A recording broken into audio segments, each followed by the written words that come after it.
यार बच्चों, स्वागत करते हैं KTS सक्सेस जोन में। मैं हूं आप सभी का KTS भैया और आज हम लोग करने वाले हैं हिंदी के चैप्टर नंबर 6, जिसका नाम है ईर्ष्या तू न गई मेरे मन से, जिसका लेखक है रामधारी सिंह दिनकर। इसमें हम लोग 25 मोस्ट इम्पोर्टेंट ऑब्जेक्टिव क्वेश्चन करने वाले हैं।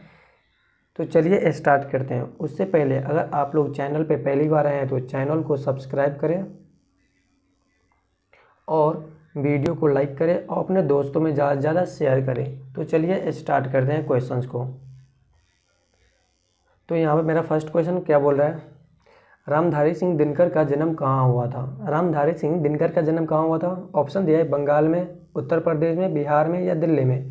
तो इसका सही उत्तर होगा बिहार में। क्या होगा? बिहार में। रामधारी सिंह दिनकर का जन्म कहाँ हुआ था? बिहार में। दूसरा क्वेश्चन है, वकील साहब है, वकील साहब क्या थे? ईर्ष्यालु थे, परोपकारी थे, उदासीन थे या राजनीतिज्ञ थे। तो क्या थे वकील साहब? वकील साहब ईर्ष्यालु थे। वो दूसरे की तरक्की देख के क्या करते थे? जलते थे। तो वो ईर्ष्यालु थे। तीसरा है निंदा है, निंदा क्या था?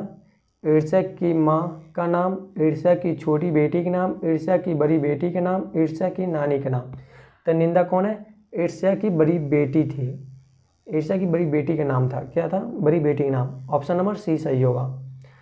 चौथा क्वेश्चन, रामधारी सिंह दिनकर द्वारा रचित पाठ है। रामधारी सिंह दिनकर द्वारा रचित पाठ कौन सा है? ऑप्शन में दिया है ईर्ष्या तू न गई मेरे मन से, ईदगाह ठेंस सुदामा। तो रामधारी सिंह दिनकर के द्वारा कौन सा रचित पाठ है? ईर्ष्या तू न गई मेरे मन से। Option number B. Option number B सही होगा। 5 नंबर क्वेश्चन, मूल रूप से रामधारी सिंह दिनकर है। मूल रूप से रामधारी सिंह दिनकर क्या है? उपन्यासकार है, कहानीकार है, निबंधकार है या कविकार है। रामधारी सिंह दिनकर क्या है? कविकार है। क्या है? कविकार है। क्या है? कविकार है। अब जाइए 7 नंबर क्वेश्चन, ईर्ष्या तू न गई मेरे मन से पाठ का लेखक कौन है। ईर्ष्या तू न गई मेरे मन से पाठ का लेखक कौन है? रामधारी सिंह दिनकर, गोपाल सिंह नेपाली या वंशीधर श्रीवास्तव या वेदना वाराणसी। तो इसका सही उत्तर क्या होगा? ऑप्शन नंबर ए सही होगा। ईर्ष्या तू न गई मेरे मन से इसका लेखक कौन है? रामधारी सिंह दिनकर है। लेखक के अनुसार निंदा की माँ है। लेखक के अनुसार निंदा की माँ कौन है? ईर्ष्या है, प्रशंसा है, खुशी है या हंसी है। लेखक के द्वारा निंदा की माँ कौन है? ईर्ष्या है। क्या है? ईर्ष्या है। क्या है? ईर्ष्या है। क्या है? ईर्ष्या है। अब आ जाइए 9 नंबर क्वेश्चन, ईर्ष्या सबसे पहले किसे जलाती है। ईर्ष्या सबसे पहले किसे जलाते हैं? जिसके हृदय में उनका जन्म होता है। ऑप्शन नंबर ए था। ऑप्शन नंबर बी बोल रहा है जिसके प्रति उसका जन्म होता है। ऑप्शन नंबर सी, ए और बी दोनों होगा या इनमें से कोई नहीं होगा। तो यहाँ पर ऑप्शन नंबर सी सही होगा। ईर्ष्या सबसे पहले किसे जलाता है? जिसके हृदय में इसका जन्म होता है उसको जलाता है, और जिसके प्रति होता है उसको उससे जलता है। ठीक, ऑप्शन नंबर ए बी दोनों सही होगा। अब आ जाए 10 नंबर क्वेश्चन, ईर्ष्या को क्या कहा जाता है। ईर्ष्या को क्या कहा जाता है? प्रतिष्ठा, अभिशाप, खुशी या अनोखा वरदान। ईर्ष्या को क्या कहा जाता है? ईर्ष्या को आपका अनोखा वरदान कहा जाता है। क्या कहा जाता है? अनोखा वरदान। तो ऑप्शन नंबर डी सही होगा। कौन सा होगा? ऑप्शन नंबर डी सही होगा। अब दिनकर जी किस रचनाकार के नाम से जुड़ा है। दिनकर जी किसके नाम से जुड़ा हुआ है? गोपाल सिंह नेपाली के नाम से, रामधारी सिंह दिनकर के नाम से, फणीश्वर नाथ रेणु के नाम से या प्रेमचंद के नाम से। तो दिनकर जी रामधारी सिंह दिनकर के द्वारा जुड़ा है। रामधारी सिंह दिनकर के द्वारा। किसके द्वारा? रामधारी सिंह दिनकर के द्वारा। नेपोलियन किसे स्पर्धा करते हैं? नेपोलियन किसे स्पर्धा करते हैं? रसेल से, सीजर से, मोदी से या ईमान से। तो इसका सही उत्तर क्या होगा? ऑप्शन नंबर बी सही होगा, सीजर से। क्या होगा? ऑप्शन नंबर बी सही होगा। अगर अभी तरीक आप लोग चैनल को सब्सक्राइब नहीं किए हैं तो चैनल को सब्सक्राइब कीजिए, अपने दोस्तों में ज़्यादा से ज़्यादा शेयर कीजिए। आपका दोस्त का भी तो मदद होना चाहिए, तो शेयर कीजिए आप अपने दोस्तों में। 13 नंबर क्वेश्चन, हमें नहीं होना चाहिए। हमें क्या नहीं होना चाहिए? दयालु, कमाऊ, ईर्ष्यालु, परोपकारी।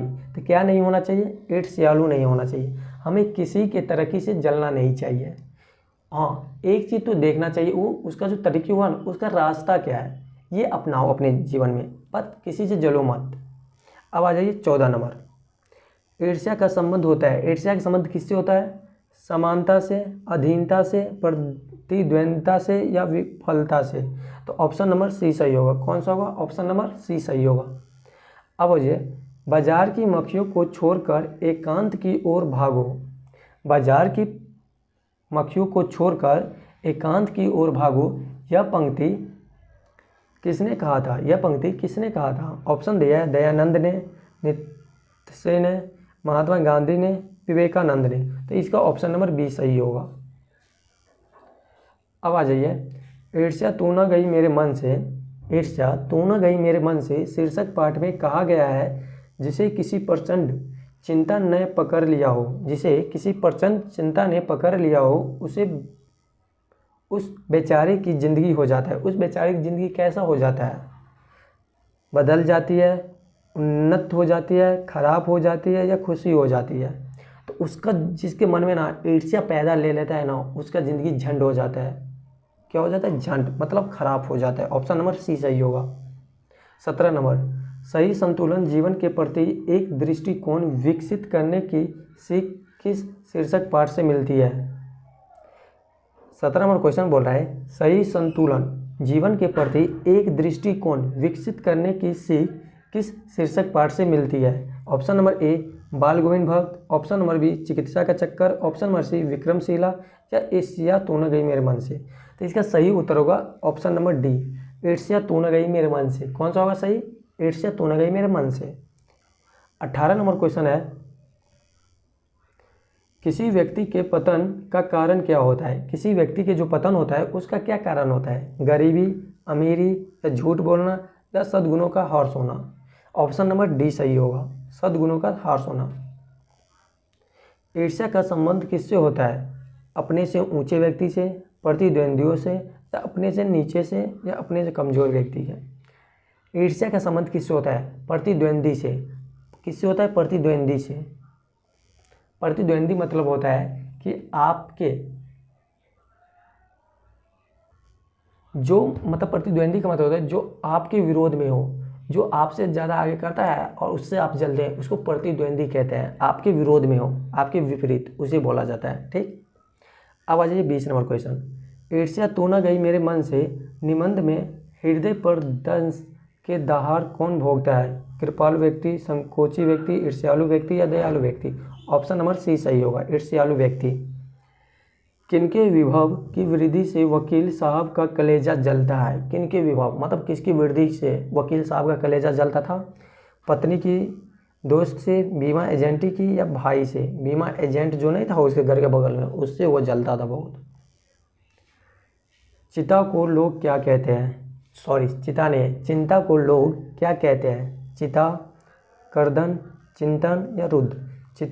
चिंता को चिता बोला जाता है, इसलिए आप लोग चिंता मत कीजिएगा। ठीक, जो होगा देखा जाएगा। अब आ जाइए नेक्स्ट क्वेश्चन 23 नंबर पे, लेखक रामधारी सिंह दिनकर के घर के दाहिने कौन रहते थे? जो रामधारी सिंह दिनकर का घर था ना, उसके दाहिने में कौन रहता था? वकील साहब रहता था। कौन रहता था? वकील साहब रहते थे। अब आ जाइए नेक्स्ट क्वेश्चन, लेखक रामधारी सिंह दिनकर के रोचक निबंध ईर्ष्या तू न गई मेरे मन से किस टिप्पणी की गई है? देश पर, राज्य पर, रोजमारी के व्यवहारों पर, या समाज पर? इसे किस पे किया गया है? रोजमारी के व्यवहार पर। ऑप्शन नंबर सी सही होगा।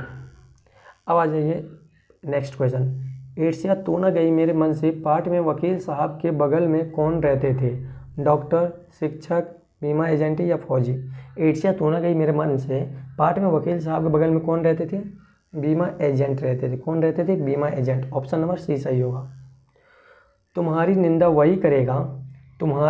वही करेगा जिसकी तुमने भलाई किया है, ये किसने कहा था? ईश्वर चंद्र विद्यासागर ने बोला था। कौन बोला था? ईश्वर चंद्र विद्यासागर ने बोला था। 27 नंबर, काश एजेंट की मोटर, उसकी मासिक आय और उसकी तरक भरक भी मेरी हुई होती तो इस चिंता में कौन भुने जा रहे थे? तो कौन भुने जा रहे थे? वकील साहब। वकील साहब खुद, उसकी बेटी नहीं, बेटा नहीं, पत्नी नहीं, ये सब कोई नहीं जलता था, बल्कि वकील साहब खुद जलते थे। किसके घर के सामने एक वकील रहते थे? लेखक रामधारी सिंह दिनकर के घर के सामने। ऑप्शन नंबर बी सही होगा। ईर्ष्या का संबंध प्रतिद्वंद्वियों से होता है क्योंकि भिखमंगा करोड़पति से ईर्ष्या नहीं करते हैं।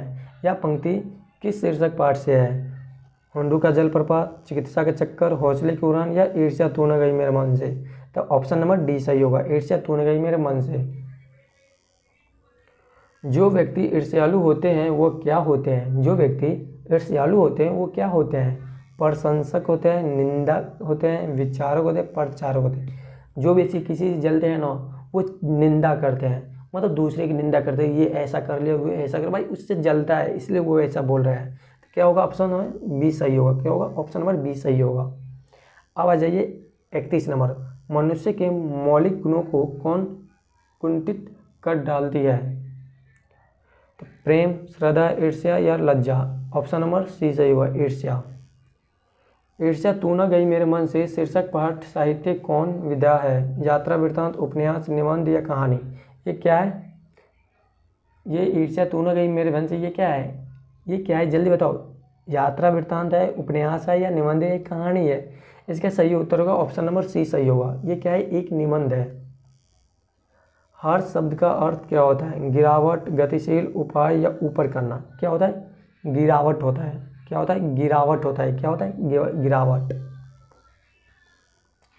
कैसे मनुष्य समाज दया पात्र है? कैसे मनुष्य समाज दया पात्र? निकम्मा मनुष्य, चिंता दुख मनुष्य, कर्मशील मनुष्य या धार्मिक मनुष्य। तो कौन है?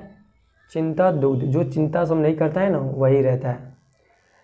ईर्ष्या की बड़ी बेटी का नाम क्या है? ईर्ष्या की बड़ी बेटी का नाम क्या है? खुशी, गम, निंदा या प्रशंसा। तो उसकी बड़ी बेटी का नाम क्या है? निबंध। यहाँ पे हम लोग 35 क्वेश्चंस कंप्लीट कर चुके हैं जो कि आपके बिहार बोर्ड के लिए हिंदी में मोस्ट इम्पोर्टेंट क्वेश्चन है इस चैप्टर का। इससे बाहर आपका क्वेश्चन नहीं आएगा। ये वीडियो अच्छा लगा हो तो वीडियो को लाइक कीजिएगा और चैनल पे पहली बार है तो चैनल को ज़रूर सब्सक्राइब कीजिए। आप लोग अपने दोस्तों को भी शेयर कर दीजिए जिसका हिंदी मजबूत हो जाएगा। तो चलिए मिलते हैं अगले लेक्चर में, तब तक के लिए राधे राधे। आप लोग पढ़ाई करते रहिए और आगे ऐसे ही बढ़ते रहिए। मिलते हैं अगले लेक्चर में, तब तक के लिए बाय बाय।